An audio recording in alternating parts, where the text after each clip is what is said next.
Cuando Jesucristo terminó su tarea visible en la tierra, dejó a los apóstoles la misión de construir la civilización cristiana. Y poco a poco se fue construyendo, extendiendo por el mundo, siempre con la oposición del maligno, hasta que el maligno lanzó su gran proyecto del humanismo, donde el hombre adquiere las condiciones de un Dios. Y estableció una corriente para operar esto, el progresismo, para que diera sustento filosófico para deconstruir el cristianismo y construir un mundo sin Dios. Una parte importante de esta estrategia fue sabotear al cristianismo desde adentro, infiltrando a la iglesia para terminar con el motor que sostenía la civilización cristiana. Aquí hablaremos sobre cuáles fueron los tractores que llevan adelante el desmontaje de la civilización cristiana y cómo el progresismo es la idea fuerza que rige este proceso porque abraza lo nuevo sin restricciones como un valor en sí mismo.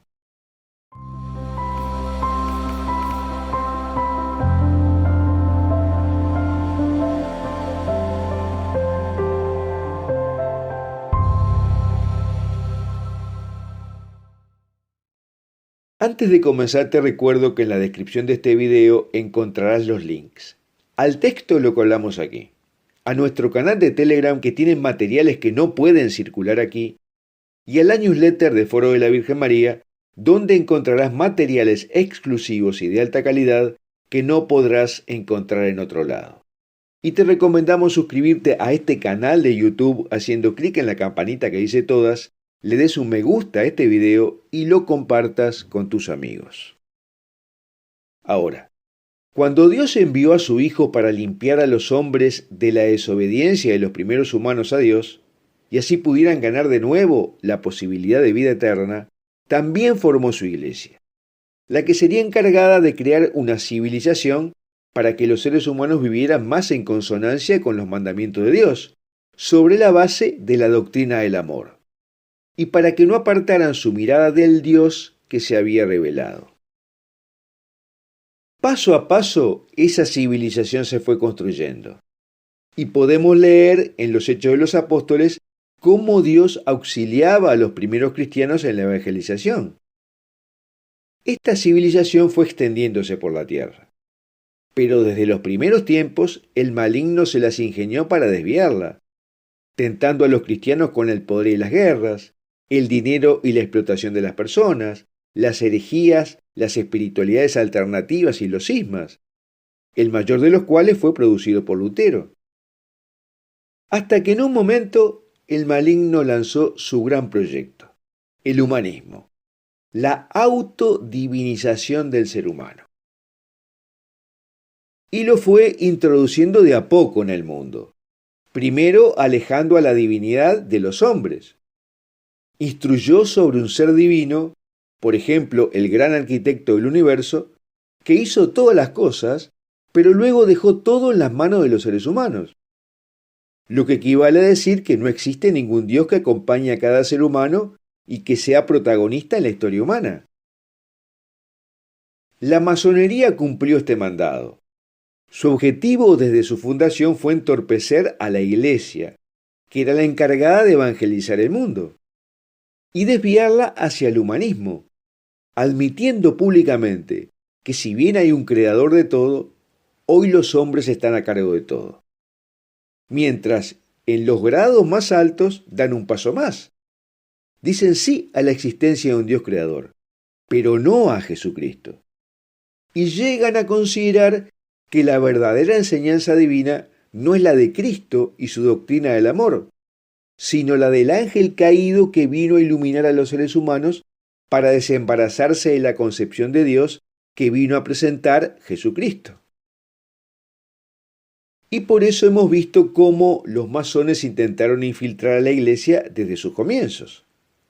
Por ejemplo, un caso típico fue la Instrucción Permanente Alta Bendita, donde un grupo masón identificado como los Carbonarios llamaron por el 1850 a que jóvenes masones infiltraran los seminarios y las universidades, y les propone pautas de comportamiento.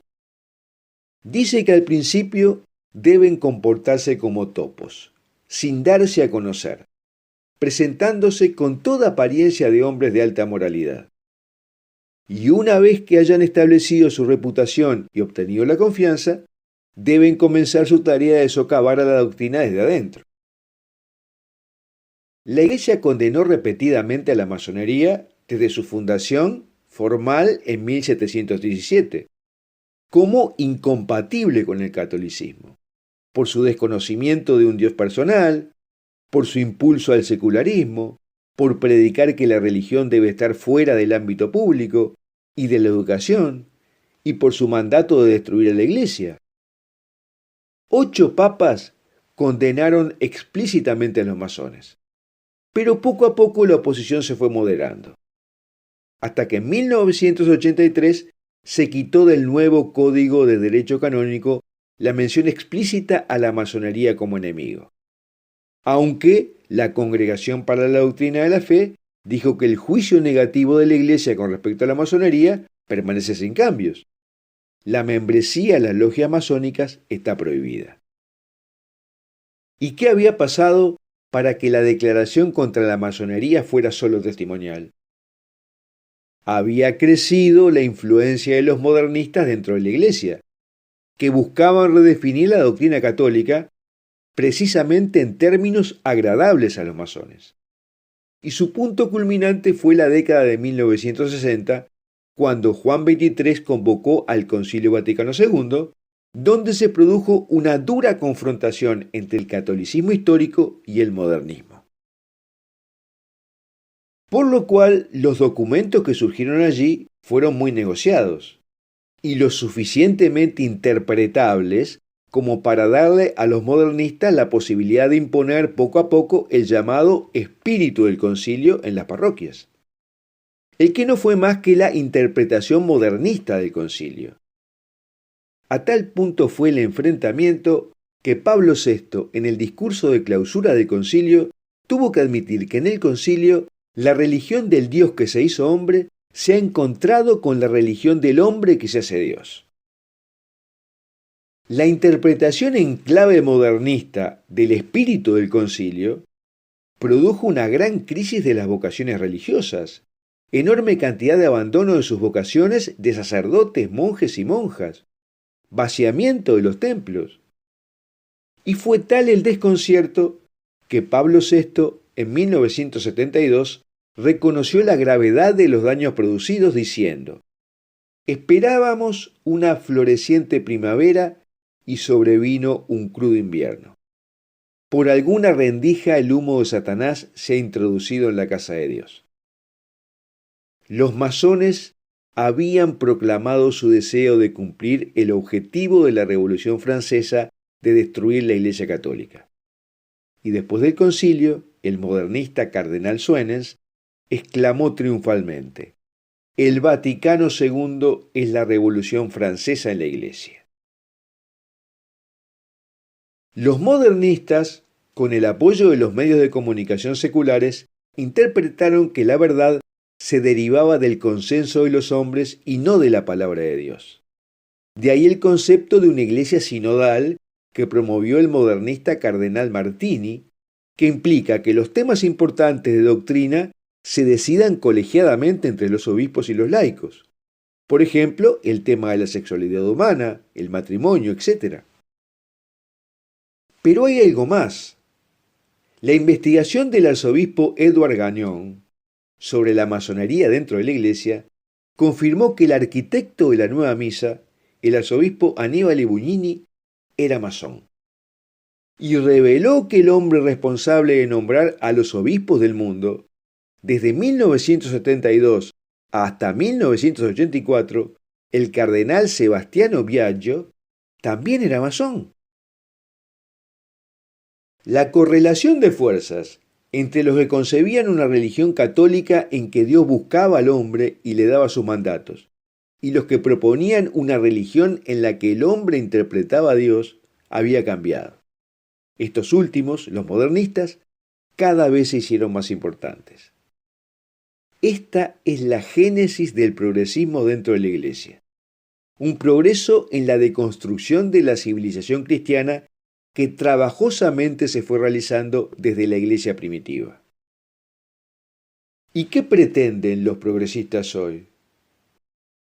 Los progresistas católicos desean alterar la fe histórica de acuerdo con el espíritu de la época. Y en contraposición, los católicos históricos creen que el espíritu de la época debe ser impugnado por la verdad eterna e inmutable del Evangelio cristiano.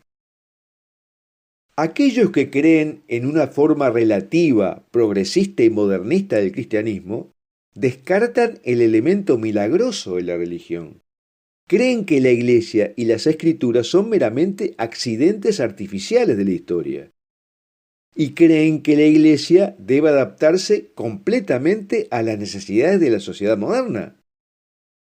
Los progresistas ven a la Iglesia como un agente de cambio social y que la principal tarea de los cristianos es ser activistas políticos, de medio ambiente, etc.